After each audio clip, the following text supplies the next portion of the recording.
في الحلقة اللي فاتت احنا اتكلمنا عن الخرافات بتاعت العمود الفقري والخرافات بتاعت الطرق الغير علاجية اللي الناس بتدعي ان هي ممكن تعالج امراض العمود الفقري، وفهمنا منها قاعدتين مهمين قوي، وهي ان العلاج معناه هو ازالة السبب المسبب للمرض. ورقم 2 خدنا منها قاعدة تانية بتقول ان اي حاجة بتوصل للمخ احساس تاني غير احساس الالم ما تبقاش علاج وتبقى مسكن. الحاجتين دول احنا هنحتاجهم كتير قوي في حلقة النهاردة بمشيئة الرحمن، لانها امتداد للحلقة الاولى والجزء الثاني ليها، واللي هنتكلم فيها عن الطرق العلمية لعلاج امراض العمود الفقري. احنا ازاي بنعالج امراض العمود الفقري بمختلف انواعها. بس قبل ما تبدأ في الحلقة ما تنساش انك تصلي على النبي. انا مصطفى سليم، هنا حكيم اعصاب. يلا بينا بقى دلوقتي نخش في الحلقة.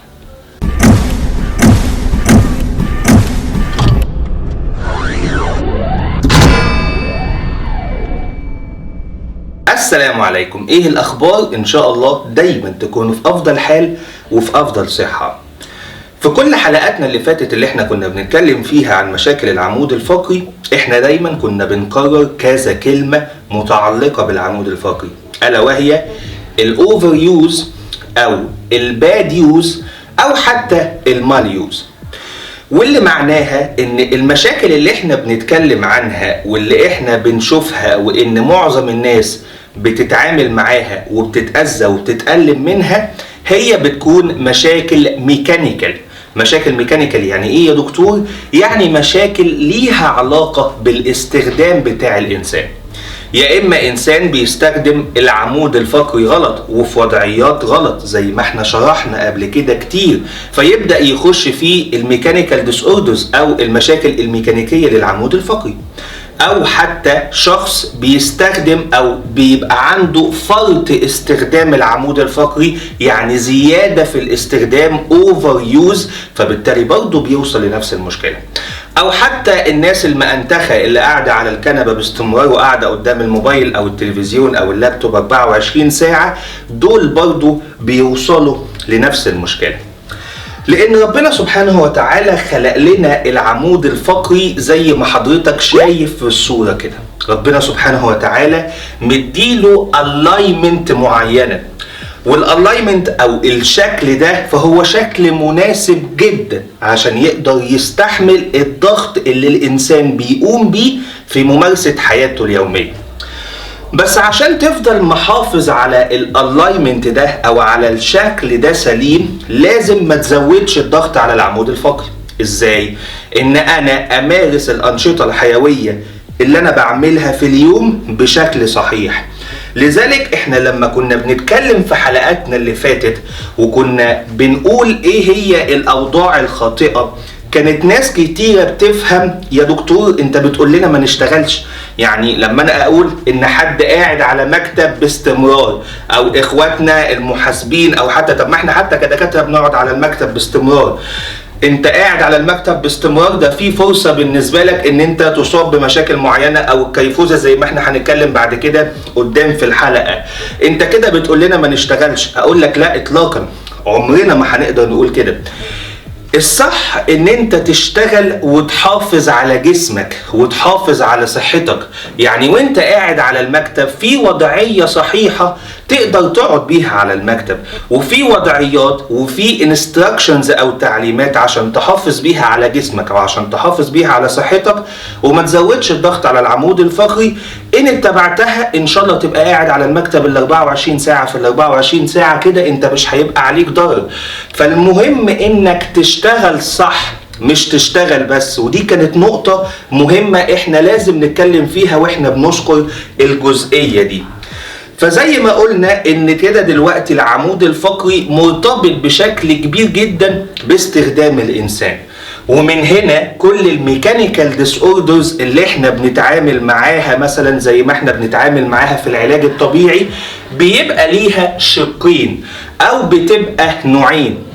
اما حاجه اسمها الكومبريشن ديس اوردر او الكومبريسيف ديس اوردرز، او حاجه اسمها دي الاينمنت ديس اوردرز. يعني ايه الكلام ده؟ كلام سهل وبسيط خالص، كلام سهل وبسيط جدا كمان. الدي الاينمنت ديس اوردرز يعني ايه؟ احنا قلنا ان شكل العمود الفقري زي ما حضرتك شايف في الصوره كده، ده الشكل الطبيعي اللي ربنا سبحانه وتعالى خلق الانسان بيه.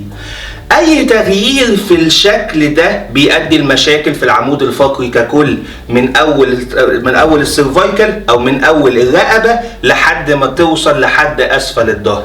فكل المشاكل بتاعت الدي الاينمنت دي زي الناس اللي عندها اتب او اللي عندها كيفوزز، او الناس اللي بيبقى معاها كمان حاجه اسمها راوندد شولدر او الكتف بتاعها بيبدا يغير من شكله طبعا نتيجه القعده دي باستمرار، او اللي هي الفورورد بوزيشن ده باستمرار، او حتى الناس اللي بيبقى عندها اسكليوزز او انحناء جانبي في العمود الفقري نتيجه برضه وضعيات غلط او نتيجه سوء استخدام في العمود الفقري، او حتى لو كانت مشاكل الدي الاينمنت دي لوكال بتصيب منطقه معينه اللي هي زي ايه؟ زي استقامه الفقرات، سواء كانت استقامه الفقرات العنقيه مثلا، الفلاتنينج اوف السيرفايكال سباين، حتى يحصل لودوتيك كيرف او تبقى عندنا مشاكل في الفقرات القطنيه واللي بدورها بتبدا تغير شكل العمود الفقري بشكل كامل.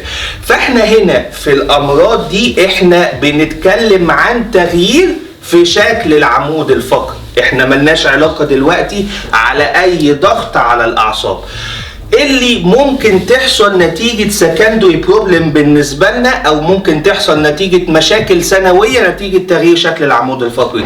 تغيير شكل العمود الفقري او العمود الفقري كده بيكون عامل زي السبحة، لو السبحة دي وقعت على الارض واتقطعت حباتها فكل حباية هتجيب حباية وكل حباية هتجيب حباية وهكذا الى ان تخلص السبحة. فبالتالي اي مشكلة في العمود الفقري ممكن تؤدي بعد كده لمشاكل غيرها او مشاكل سنوية عنها او مشاكل ناتجة عنها، ولذلك العلاج البدري بيبقى مهم جدا هو والكشف.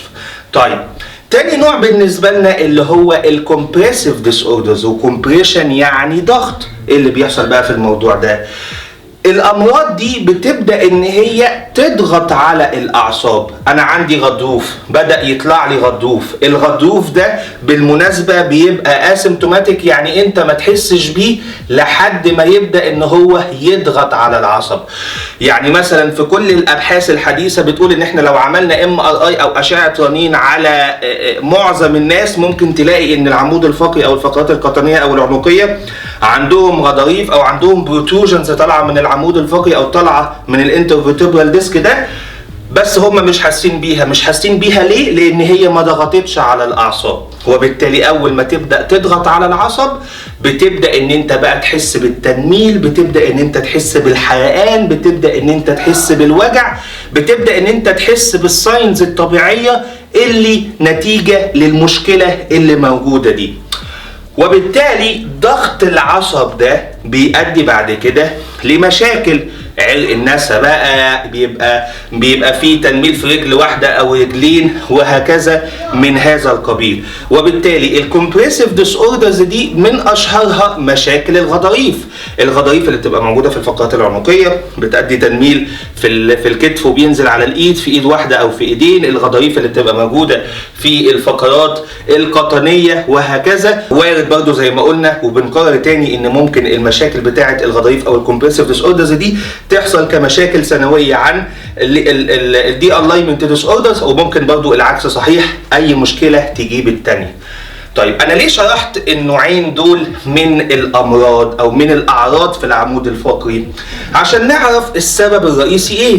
طب انت دلوقتي بدأت تفهم انا ليه قلت لك السبب المسبب للمشكلة او السبب المسبب للألم؟ انا فهمت انت قصدك يا دكتور عشان لما تيجي تتكلم على العلاج فتقول ان العلاج هو ازالة السبب المسبب للمشكلة، وبالتالي احنا هيبقى كل همنا دلوقتي ان احنا نعالج السبب اللي ادى لحدوث المشكلة دي عشان الانسان ما يحصلوش مضاعفات تاني. اقول لك ممتاز جدا جدا جدا، وانا فعلا مبسوط منك لان هو ده قصدي. لما تعرف ان الري الاينمنت او الدي الاينمنت ديس اوردرز المشاكل اللي بتحصل نتيجه تغيير الشكل، طب انا عايز اعالج، فهمتها بقى؟ طب انا عايز اعالج، اعمل ايه؟ مفيش حاجه اسمها اشيل العمود الفقري، لا. لو انا عايز اعالج يبقى انا هعالج تغيير الشكل ده، وهحاول اعمل ري الاينمنت اوف السيرفايكال كولوم او ري الاينمنت اوف الفيرتبرال كولوم بقى على حسب المشكله اللي حصلت فيها المشكله. يعني انا برجع شكل العمود الفقري الصحيح ان هو يرجع للوضعيه الطبيعيه اللي هو كانت موجوده فيه. اذا ده العلاج. طيب هو ممكن يرجع لوضعيته الطبيعية ازاي؟ ممكن يرجع لوضعيته الطبيعية من خلال كذا حاجة او من خلال حاجتين عشان نبسطها على الناس. اول علاج بالنسبه لنا اللي هو الكونسرفاتيف تريتمنت، اللي هو العلاج التحفظي، اللي هو العلاج الطبيعي اللي احنا فيه بنبدا ان احنا نرجع العمود الفقري لشكله الطبيعي جدا. والعلاج الطبيعي اثبت نجاحات كبيره جدا جدا جدا بفضل ربنا سبحانه وتعالى ان هو يعالج المشكله دي من الاساس ويرجع العيان ده نورمال از ماتش از بوسيبل او يرجعه طبيعي على قدر الامكان، وبالتالي المشكله دي تتحل من الاساس.